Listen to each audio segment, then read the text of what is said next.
Assalamu alaikum rahmatullahi wa barakatuh, everybody. I'm Preacher Moss, host of the S.O.S, the Shout Out Show. Hope everybody's doing well. I hope your Monday got off to a good start. I know how important that is at the beginning of the week, after you come off a weekend. You just really want to have a solid Monday and slide into Tuesday and Wednesday's hump day. And you know how it is. After that, you kind of like going downhill. I appreciate people giving some calls. I want to say calls, but more so some texts, DMs about some of the things we've been talking about on the show.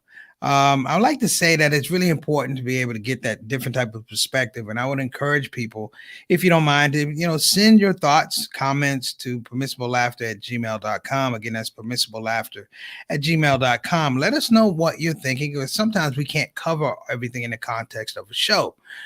We're trying to cover it in the context of a commercial. So therefore, we are lending ourselves, if you will. When I said it's a platform, what I meant was when the show ends, it doesn't mean that you don't have opinions. So we're trying to broaden ourselves, if you will. And I'm trying to broaden myself as a host. As you all know, I'm a work in progress, just like the show is a work in progress. So we appreciate your comments. I've been getting some great comments, and it actually led up to what our topic is going to be today. We'll get to that in just a moment.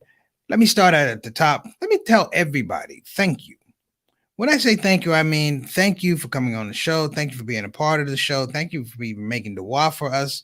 It's really important. I always emphasize our young people, and I also emphasize new people that come to the show. I realize everybody doesn't get into the comments section, and that's fine. Thank you for dropping in, because the comments that you do give me outside of the scope of the show are really important and insightful. So let me let you know that those things are valuable before we move forward. And people who do come on the show for the first time, we appreciate you.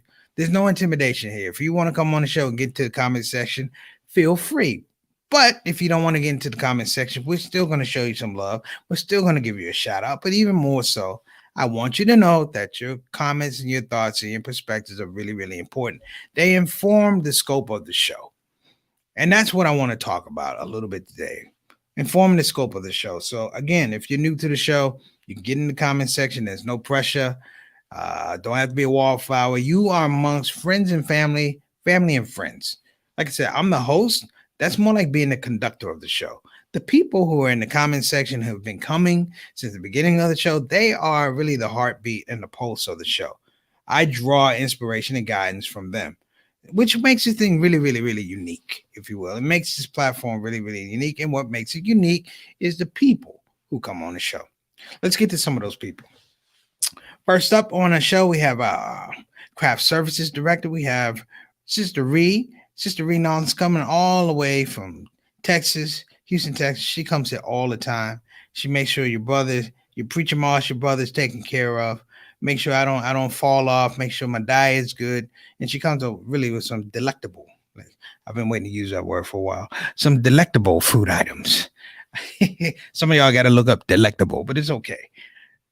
I would tell you what it is, but then it make the word cheap. Do your homework. Delectable. Next up on the show, I want to give a shout out to my main man, Altaf Rashid. Altaf, we got to get you married, brother. We're gonna get you married. We're gonna have your wedding on the shout out show. All right. So the thing about Altaf comes to the show. He's clockwork. He's like straight up, straight down. He comes to the show, but he comes from Toronto.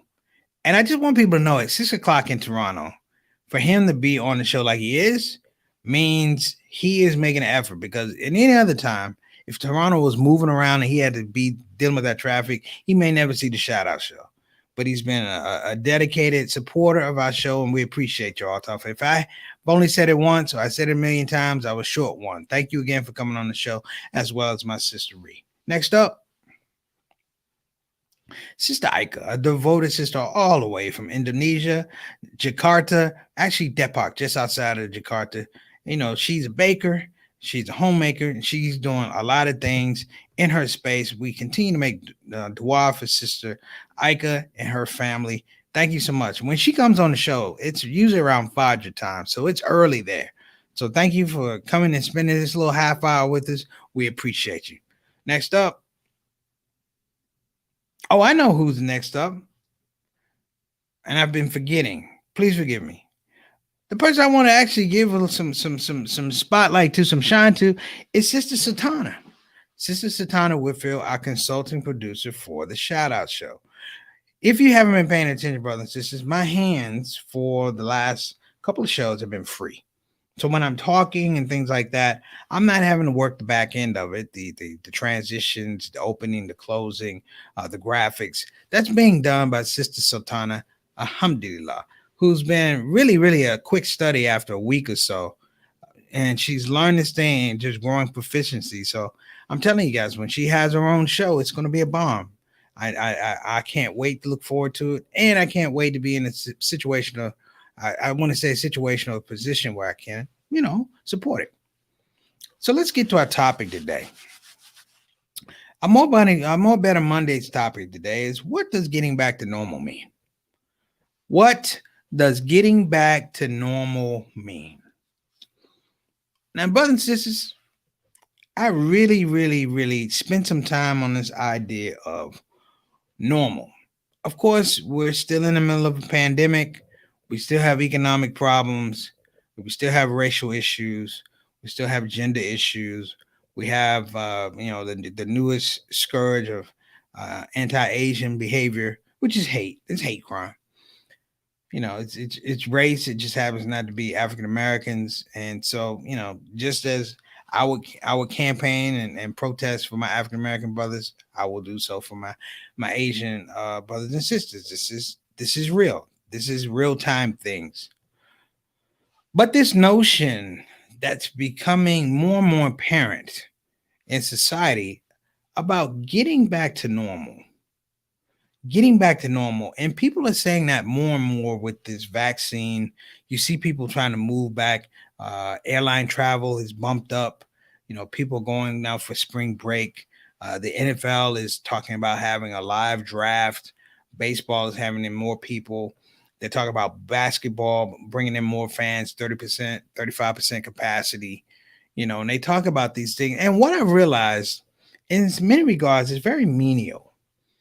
Like, these are not big changes, because you still have the things that made this situation, made this time period over the last year and a couple months almost untenable in terms of being normal. We were exposed to a great amount of things that were not normal. We were exposed to a great amount of injustice. We were exposed to a great amount of elitism. We were exposed to a great amount of sexism. And it wasn't just last year. It's going back some time. And I think the burning question for me, and maybe it bothered you like it bothered me. The question is, what is normal? What is normal? Because for some of us, normal does not mean the same thing. Normal does not mean average. And I think that's something we ought to cover. For some people, normal means average. And average means acceptable in my world. Maybe your world as well, but normal means acceptable. Like an average, like a normal student, like a normal marriage. You have these aspects of normalcy that are just placed all over this place. I mean, they just, I want to say, dispersed without care and concern, and not even looking at the damage of what normal means. We had a spate of 4 years with a president who was not normal. He was not normal. He was abnormal. But his gift, his evil gift, was that he made people who felt abnormal feel normal. And the way he did that was he empowered them. He empowered them in a way that is evil, but strategically genius. He empowered them in a way whereby they did not have to look and investigate their own lives and their own actions. Everything was forward looking. There's always that quote. They said, when you point at somebody, you got you have three fingers pointing back at you. But that went out of the window. The idea of accountability, the idea of responsibility, the idea of, I want to say, fiduciary responsibility to self, family, and community really went out the window. And for the last couple of months, I would say maybe the last 9 months, I really began to look at this space of everybody saying we want to get back to normal, get back to normal, get back to normal, get back to normal. Even if you go past Trump's presidency into the Obama presidency, we weren't dealing with normal. We were dealing with things that we're dealing with right now. Even in our Muslim community, we say we want to go back to normal, but we're talking about fiqh around, transgender and things like that. And I know these are issues, but we have things that are much more pressing in our communities. You recently had the Catholic Church have to say that uh, they would not endorse or support or perform gay marriages. And people say, oh, but that was normal. To support it would be abnormal. And in this space, I began to going back in my head, brothers and sisters, going back in my head. When I was a kid, the thing that scared me most about normal, let's go back to normal, is that there was always a historical perspective of what normal meant for different people. So if I was born in 66 and said we want to go back to normal the way the things were in 56, my life would be totally different. I would be carrying scars that my mom and dad carried, that my aunts and uncles carry, that so many people I love in the community and the Muslim community, non-Muslim community, my mentors, they carried those scars. And at that point, people thought that it was normal. And the danger, if you will. The thing that scares folks who advocate for this thing of normalcy, if you will, is that some people have figured out it's not that you want me to be normal, you want me to settle. Let me say that again. They don't want us to be normal or a situation to be normal. They want us to settle for a situation. It's a psychological trip. I mean, it's like doing some kind of drug without having an addiction or anything like that. And the language that's coming out these days is so intoxicating. Now, if you're a person that engages in sober language and sober thinking, these are scary times. We are in some regards in a gray area because the push and the pull becomes the idea of what kind of perception I can give you as normal. How can I lead your thinking to support my way of thinking? I think of slavery often, and I marvel at the genius of the slave. I marvel at the intellect of the slave. Because when we talked about slavery in history, the slave is looked upon as somebody who's so submissive, who do whatever master says because we worry about the whip. And I marvel at the genius of these people that we call slaves, that I call miracle workers. Not just miracle workers, miracle livers.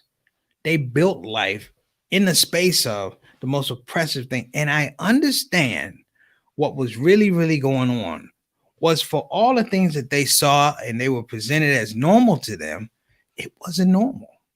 And the fear in them was that we can't settle for what we see around us. Now, I don't know, there's aspects about literacy among slaves and things like that. But there's something inherent inside of us, all of us, that understand the dangers of settling and pacifying it by calling it normal. Literally, we can't go back to normal. You can't go back to yesterday. If you think you can go back to yesterday, guess what? You're fooling yourself. You are hallucinating. You are disillusioned. And the aspect of normal has to be built upon historical imperative and communal acceptance of an idea. We talk about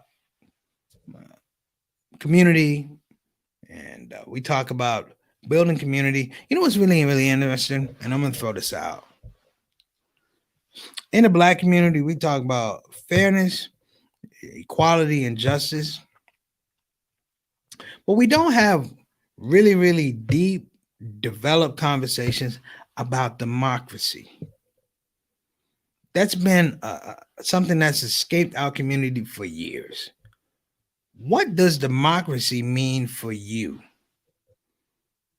And I'm saying this because let me give a shout out. Walaikum assalam rahmatullahi wa barakatuh, little brother. That's my main man, JT. Big shout out to the Thomas family in Milwaukee. But we haven't had a full engagement with democracy. The Native Americans should be the benchstone, I should say, the landmark for where democracy does not work in the United States. And strategically, we've been partitioned away from the Native American, who will tell you what democracy looks like. And democracy looks like a community that has balance, but a community that has responsibility. If something is built in community, we built it. There's communal ownership, almost to the point where there's a creedal statement, if you will. Let me say a creedal statement, almost like religion. I believe this, this, this. The Native Americans believe this, this, this, but we've never even understood a study, quote unquote, the spirituality, the religiosity of Native American people. And the idea of normal is thrust. It's thrust on us. And I'll give some credit to Trump. And I don't do it often, so pay attention. I'm going to give credit to Donald Trump because he took something that we held up as normal and he crushed it. He crushed it. And the killer part, he didn't crush it just for people who didn't agree with him. He crushed it for the people who did agree with him and framed it as this is okay. And given time, and time is a big thing too when we're talking about normal, to develop pattern, to develop habits, to develop ethic that support, of course, your surroundings.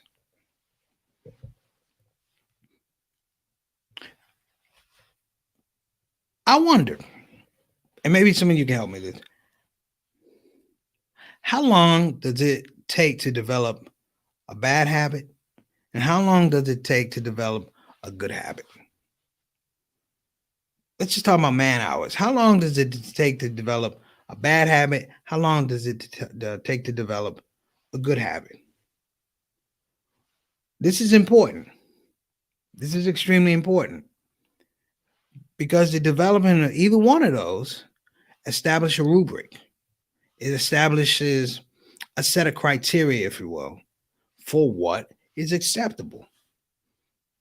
Whether we want to admit it or not, all of us have lived our lives according to rubrics. Think of the court system. Think of the court system. We look at justice as fair because we're told that it's fair.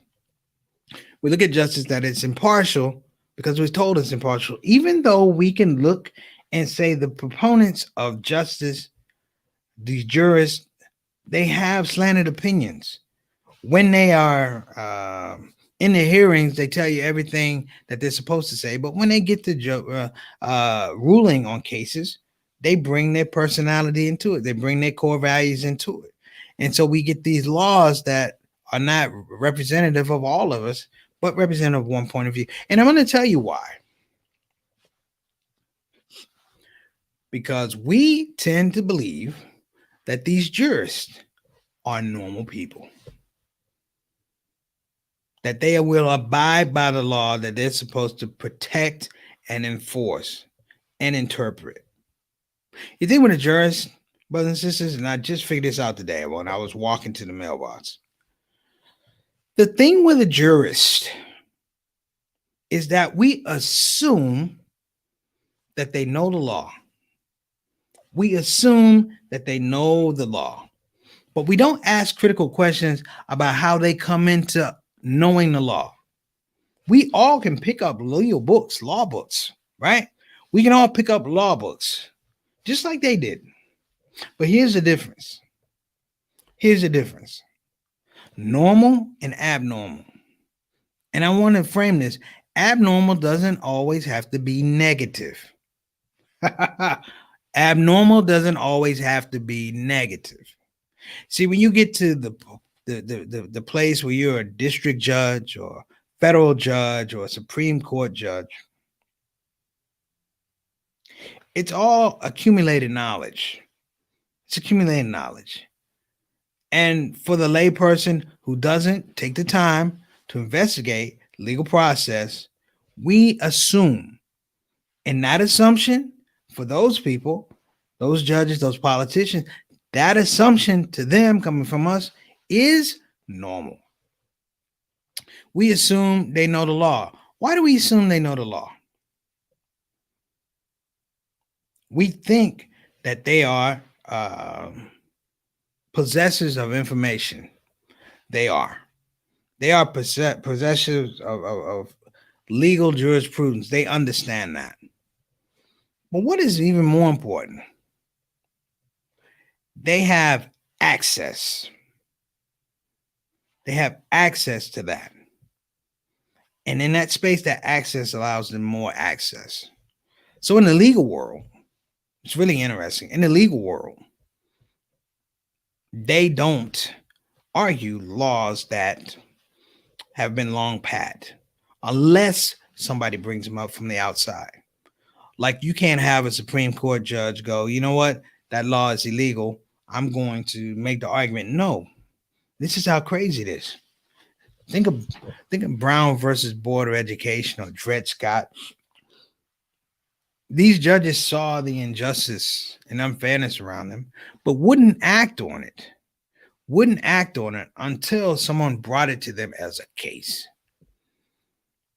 And then you say, well, what good is the legal system if it has to have a situation that brings it to your attention as a legal jurist?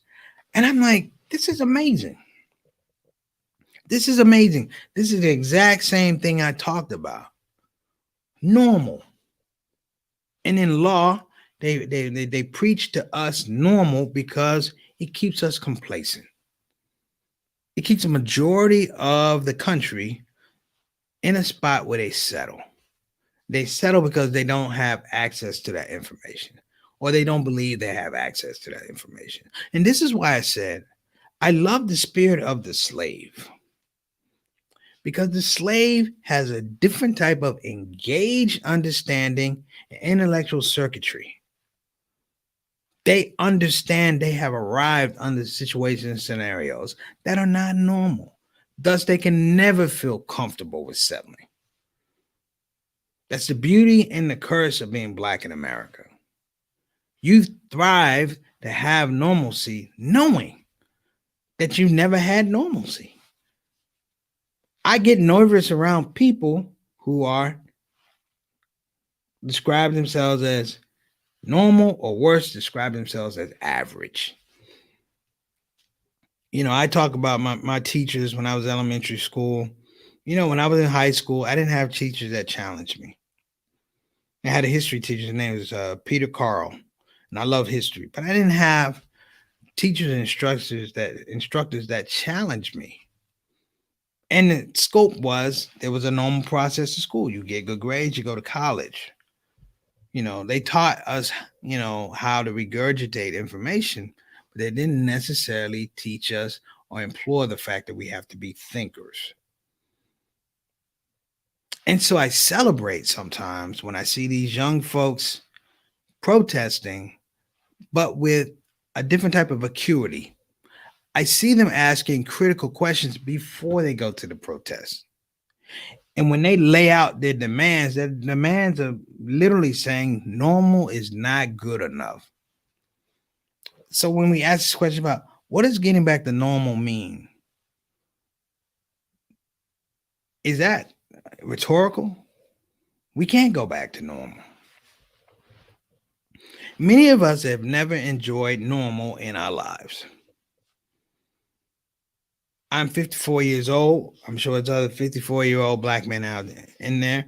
But if you look at where your life started 54 years ago to where it is now, you have never really fully had complete ownership of the idea of normal, because you never really had complete ownership of the idea of access and acceptance.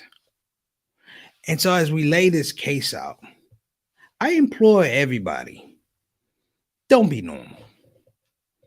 There's nothing there. Normal is a facade. Normal is where good ideas and good habits and bad habits go to die, because people aren't willing to interject something different, which is thinking differently, which is looking around and asking critical questions. You know, we have a situation right now. We have a new president.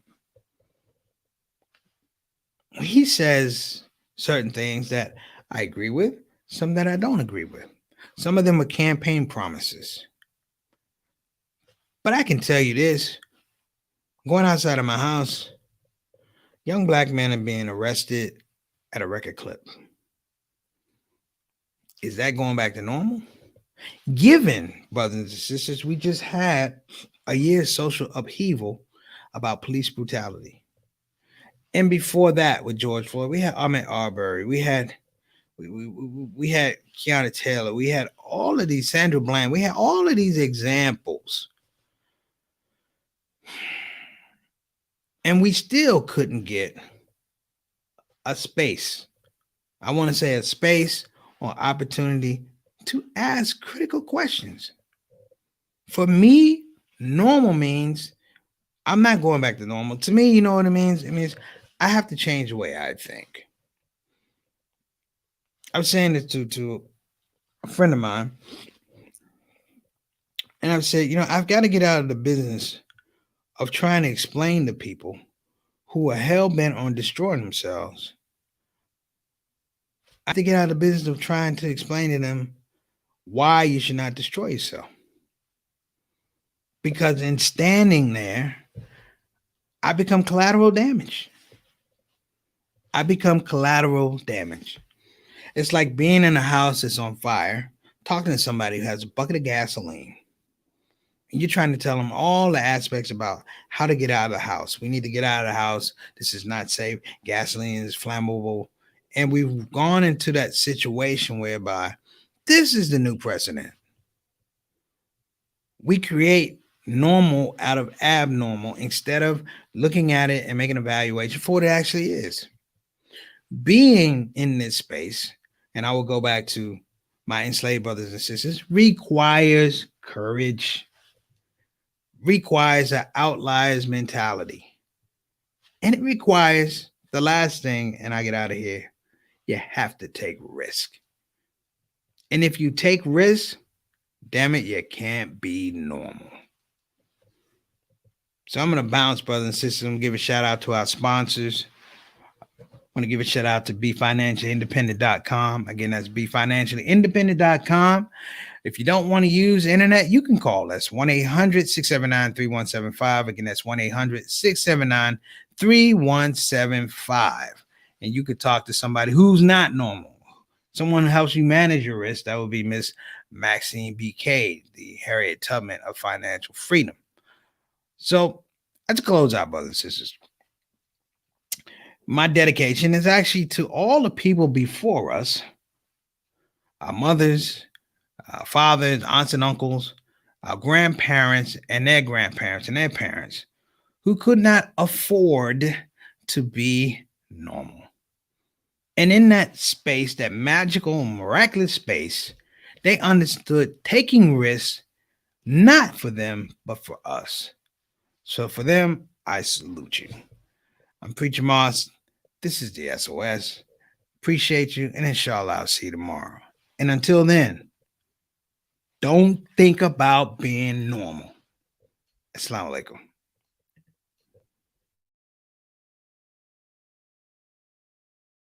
Hey everybody, this is your brother Preacher Moss. Listen, I hope that you enjoyed your shout out show experience. We'll be back with the next show, the next shout out show. A simple ask before you go, please help your brother out. Click that subscribe button, click that notify button, and I'll see you again on this side of the microphone.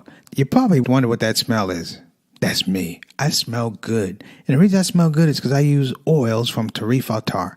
So I'm not saying you can't smell good. I'm not even saying you stink. I'm saying you have the opportunity to smell exquisite.